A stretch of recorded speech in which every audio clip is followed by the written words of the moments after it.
దేని గురించి జగన్ గారి పరిపాలన ఎలా అనిపిస్తుంది? జగన్ గారు ఎక్సలెంట్ గా ఉందండి.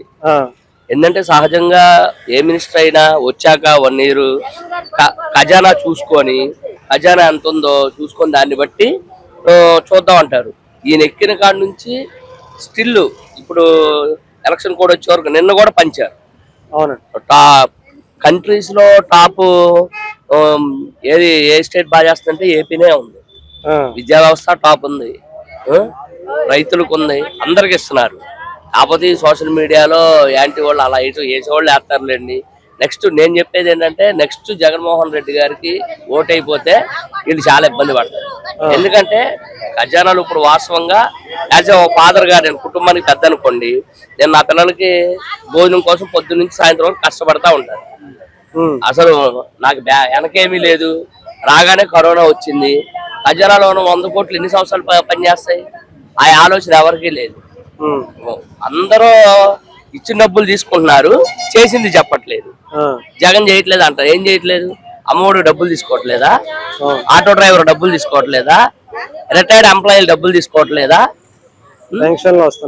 తీసుకుంటారా లేదా? నేను జనాలను అడుగుతున్నానండి. ఇప్పుడు ఆయన ఎక్కేటప్పుడు నాకున్న అవగాహన మేరకు 100 కోట్లే ఉంది ఖజానా. రాగానే కరోనా వచ్చింది.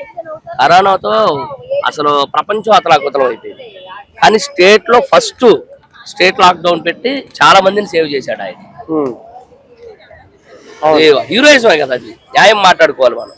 దాని తర్వాత ఇంకా వచ్చినాయి, వరద వచ్చింది, ఒక్కోటి దెబ్బ పడతానే ఉన్నాయి. కానీ ఆయన నిలబడ్డా లేదా అది వీళ్ళు తెలుసుకోవాలి. ఏం చెప్తాం? పథకాలే కాదు, కొంచెం ఏమన్నా కంపెనీలు కానీ ఉద్యోగ అవకాశాలు ఇస్తే బాగుండేదని చాలా మంది అన్నారండి. ఇప్పుడు ప్లేస్ లేదు, ప్లేస్ చూసుకుంటున్నాడు. ఉదాహరణకు ఇప్పుడు ఇల్లు ఇచ్చారు, పేదలకు ఇల్లు ఇస్తున్నారు. ఆ ఇల్లు కూడా కొన్ని రూరల్ ఏరియాల్లో మెట్ట ప్రాంతాల్లో ఇచ్చారని అంటున్నారు. అసలు స్థలమే లేదు. ఎలా ఇస్తున్నాడు? ఏదో ఒకటి చేస్తున్నాడు. ఆయన ఎవరైనా చదువుకున్న స్టూడెంట్స్ ఉంటారు, మీరు ఇప్పుడు పిల్లల తండ్రిగా ఉన్నారు, మీ పిల్లలు ఉద్యోగం చేసుకోవాలంటే ఎక్కడో పక్క రాష్ట్రం వెళ్లాల్సిందే తప్ప ఇక్కడ ఉద్యోగం చేసుకునే పరిస్థితులు ఏమి రావట్లేదు కదా. మొన్న కంపెనీస్ తో మీటింగ్ పెడుతున్నాడుగా.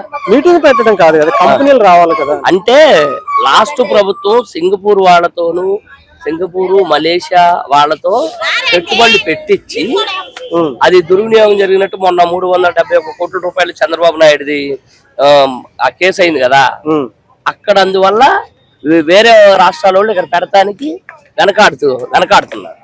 అది ఆయన ఇంప్లిమెంటేషన్ చేస్తున్నాడుగా ఆయన. ఇప్పుడు ఈ లక్షల్లో ఉన్నారు ఇంజనీరింగ్ చదువుకునే పిల్లలు, వాళ్ళకి డబ్బులు వేస్తున్నాడుగా ఆయన. ఇప్పుడు పేదోడు చదువుకుంటున్నాడంటే నేను నా కళ్ళతో చూసింది ఏంటంటే ప్రభుత్వ స్కూల్స్ లో ఎడ్యుకేషన్ ఒకప్పుడు పెద్దవాళ్ళు పిల్లలు, ప్రైవేట్ స్కూల్ పిల్లలు మాత్రమే లండన్ ఫారెన్ అలా వెళ్ళేవాళ్ళు. ఇప్పుడు ప్రభుత్వ స్కూల్లో చదివేవాళ్ళు ఖచ్చితంగా పిల్లలు లండన్ ఫారెన్ వెళ్తారు. ఈ రిజల్ట్ ఎప్పుడు తెలిసింది? 10 ఏళ్ళు 15 ఏళ్ళ తర్వాత తెలిసింది. అంటే వాళ్ళు బాగా చదువుకుంటున్నారు కదా. మనం టైం టు టైం వెళ్ళేవాళ్ళు కదా. ఇప్పుడు పేరెంట్స్ పిల్లోడు వెళ్ళలేదు వెంటనే పేరెంట్స్ కి మెసేజ్ వచ్చేస్తుంది. అవునా కాదా?